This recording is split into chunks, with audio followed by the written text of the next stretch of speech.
Hi folks, G3 here.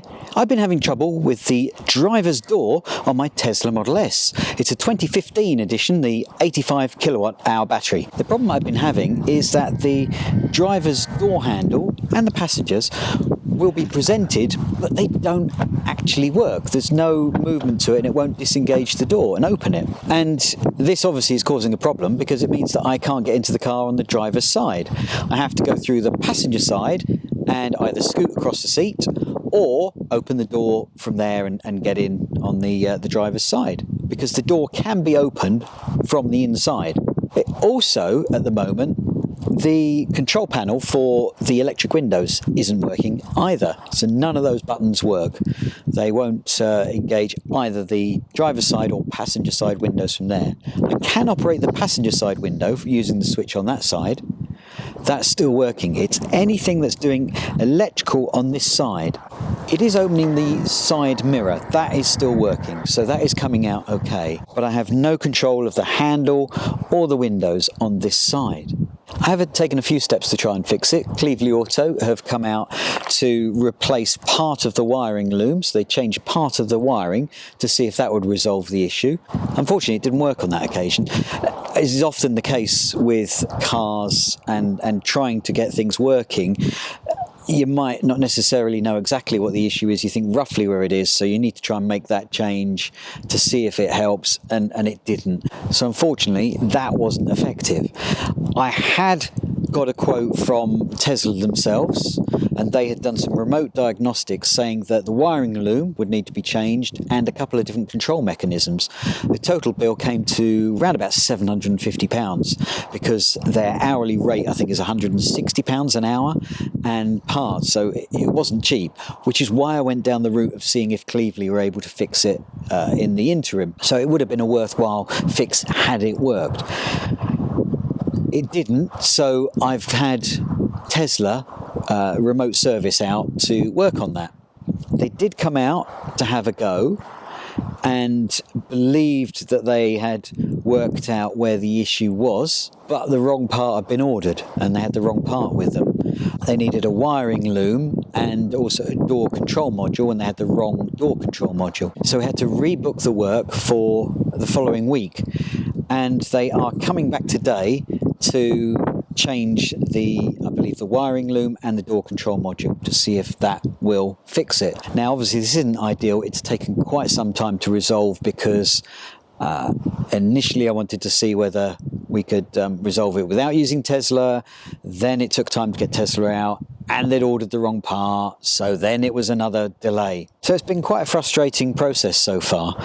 And that, unfortunately, is the issue with modern cars, where there's lots of electrics in them that there's potential for things to be going wrong. It might not be easy to diagnose what is needing to be changed. Even though Tesla are able to do the remote diagnostics, it is still a bit of a sort of, lick your finger, stick it in the air, and hopefully that'll be the thing that resolves it. Fingers crossed they've ordered the right thing and that is going to be fixing it. So I will come back to you later on with the resolution. Hopefully, I'll let you know what was changed so that if you're experiencing a similar problem, you might know roughly what parts are going to be needed and how much it's going to cost to resolve. So let's go to the future and see what was involved. We had another session where they came along and they changed the wiring loom on the driver's side, and they believed that had fixed the problem. However, when they were just about to go, I was fully testing what had been changed, and yes, the door handle was now presenting on the driver's side, but I went to open the rear passenger door on the driver's side to just double check the window button, and I realized that when I opened it, the window hadn't dropped the little bit that it does to allow the door to open properly. So the window has to drop ever so slightly so it doesn't catch on the top lip. And so that immediately made me think, oh, hold on, something's different here. And it was at that point we then tested the buttons in the front driver's side and on the rear, and neither was operating the rear passenger window on the driver's side. So there was another problem, and they were going to have to try and resolve that. The technician needed to get back to Dartford because it was getting towards the end of his shift and he had plans for the evening. So I had to book it in for somebody else to come out and check. The next person that came out wasn't able to make any change at the time because there was a software update that needed to be done. My car isn't parked in Wi-Fi range of the house. I don't have a driveway, so I'm not able to do that. So updates often don't happen for quite some time until I'm able to get into a Wi-Fi range to update the software. So he wasn't able to progress with determining what was happening until he'd done the software upgrade. So he went through that process, left it going, and I needed to arrange another person to come out. That other person that came out, which was probably a week or two later, wasn't able to recreate the problem, and so wasn't willing to make any change to adjust the wiring loom for the back either. That's unfortunate because the problem still is happening.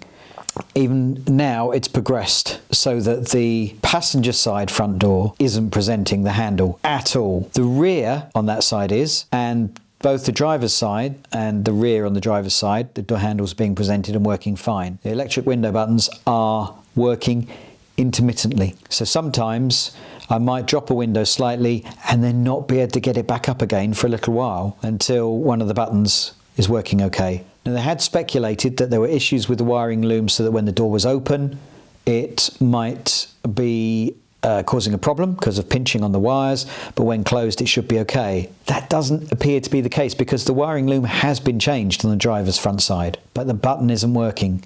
That's the trouble with having a car of a certain age. This is now 8 years old and is very technologically advanced. There's a lot of electronics in it.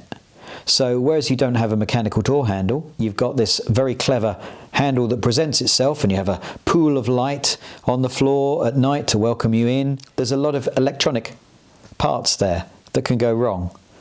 And there's a lot of communication between these things that can go wrong, and wiring. Now, I'm not really sure where I need to go with this because currently it's a problem. I have to lean across and let Mrs. G3 in each time that she wants to get in the car because the handle isn't presented. I guess she could get into the back seat and I could be chauffeuring her everywhere, but it's not ideal. Also, I can't trust the electric window buttons because if I go and operate one and put it down, there's not a guarantee I'm going to be able to put the window back up again.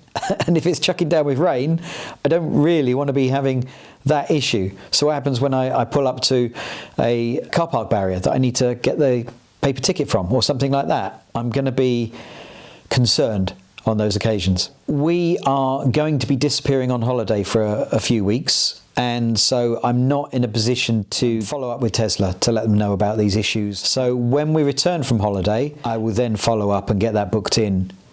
But it's starting to cost a lot of money to get this initial issue resolved. And I'm not convinced that the works that have been done so far are necessarily needed.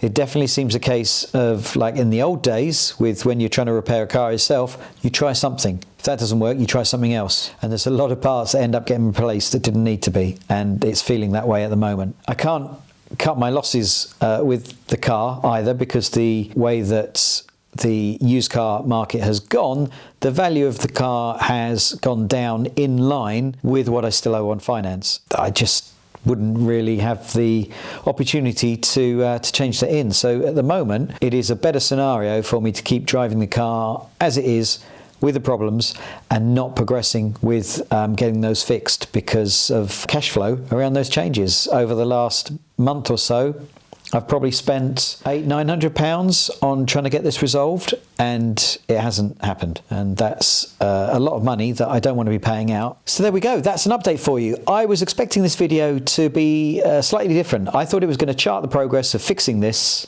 and showing you how easy it was to resolve this problem. And that hasn't been the case. I can't keep waiting and waiting to get this video out. To sort of get the problem resolved because I don't know when it's going to be resolved. So there we go. There's an update for you. That's the situation. I haven't been able to resolve it and it's cost a chunk of money, and I'm going to have to follow up on this video at a later stage when we've had a chance to hopefully get Tesla to resolve the issue. I'm guessing that it might have to go into them for a while so they can sort of do a little bit more diagnostics. I can see the cash register ringing up now. But there we go. I hope you enjoyed the video and found it useful. Leave your comments down below. Let me know if you've had a similar situation with a Tesla Model S that is of a certain age. This is a 2015 edition, so it'd be interesting to hear if you've had a similar problem and how you managed to resolve that. Also, I imagine there's probably going to be a few people that are ranting and saying, haha, you've gone and bought a technically advanced car that's costing you a lot of money, and why don't you go to a nice car instead? That wouldn't be a problem. It would be a problem. I used to have cars that